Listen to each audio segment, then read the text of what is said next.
With regard to the pardons, Joe Biden's pardons, and whether or not they are valid or not, you see some people talking about the issue of standing.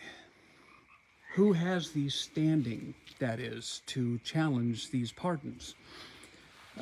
Standing, again, I'm going to go into this. I'm not a practicing lawyer or anything like that. I'm just a regular old guy at this point. And standing is, from looking into it, anybody can take a look at this stuff. The interwebs has provided us access to any degree of information, okay, that normally you would look to others and say, we need some expertise for this.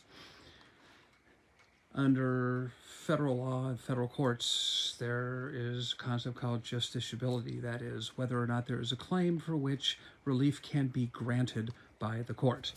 We've all heard that the federal courts do not provide for advisory opinions. The reason for that is because an advisory opinion does not provide any degree of affirmative relief. Part of what justiciability involves is standing. That is, does a person who is bringing this action before the court actually have some relief that can be granted?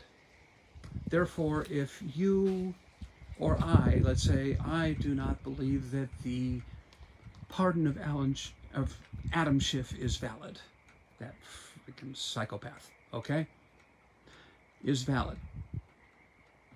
I cannot go before the court and say, hey, I'm going to challenge this pardon because I don't think it's valid. Because really, it's none of my business, is it? It's between the government and it is between Adam Schiff with regard to this standing, and therefore anything that I had to say about this, it just doesn't matter. The court's going to say, get out of here. Get out of here. You got no business raising this. But this is where standing comes in. Who has the standing in order to challenge this pardon? Say, let's just say it's a pardon against Adam Schiff. Who has the standing to challenge that pardon against Adam Schiff? You can't go to court and say, wait, this thing is invalid. The court's got to say, get the heck out of here. You would do it? Get out of here. Department of Justice may go before it and say this is invalid. Get out of here. But there is a way that this comes before the courts. Let us say that the Trump administration decides to prosecute Adam Schiff for activities that occurred, anything that he did. Let's say it's something that happened at the Standard Hotel in 2019 or earlier in 2014 to 2019. Something happened at the Standard Hotel in Los Angeles. That is an unfounded rumor, okay? Unfounded rumor, Adam Smith at the Standard Hotel, okay, in Los Angeles. Let's just say somebody comes before that and say, hey, we're going to press charges against Adam Schiff for activities that occurred at the Standard Hotel in Los Angeles. Adam Schiff comes to court and says, I cannot be held criminally liable for that, for I have received a pardon for any activities that have occurred during that period of time.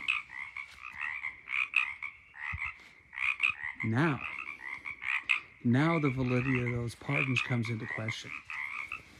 And the Department of Justice merely has to say this pardon is invalid.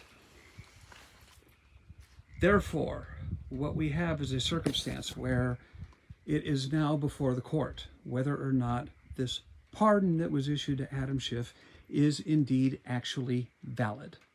Note, it is merely a rumor and has not been proven with regard to Adam Schiff being responsible for some rather nefarious activities that occurred at the Standard Hotel. There's just a rumor, it is unfounded, it is unproven, and I go ahead and accept that there's a possibility that it did not happen.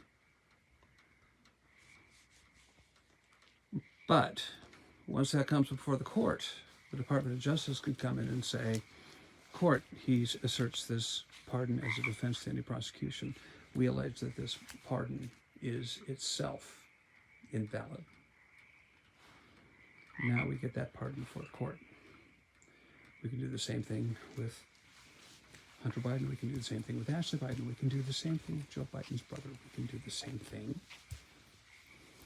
with anybody. We can do the same thing with Dr. Fauci. Dr. Fauci, you violated federal law in funding a biolab.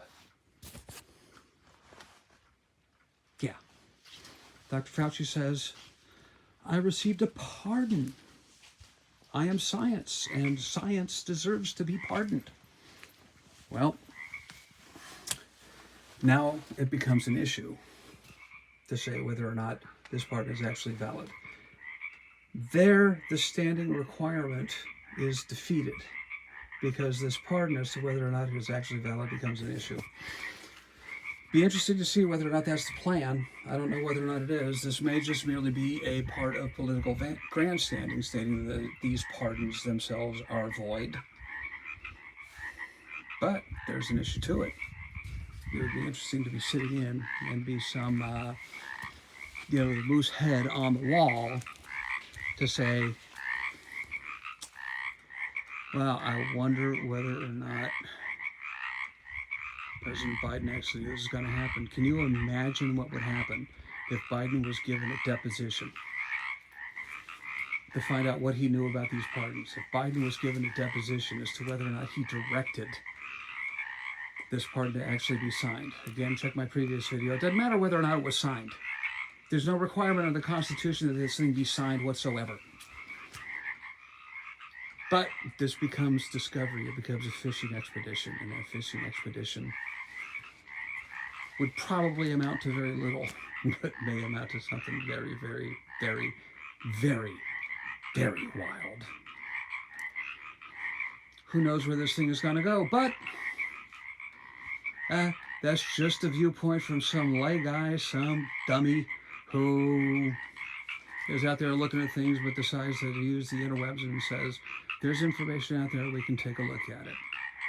Have a good evening, Americans, and to all of you around the world, have a good night.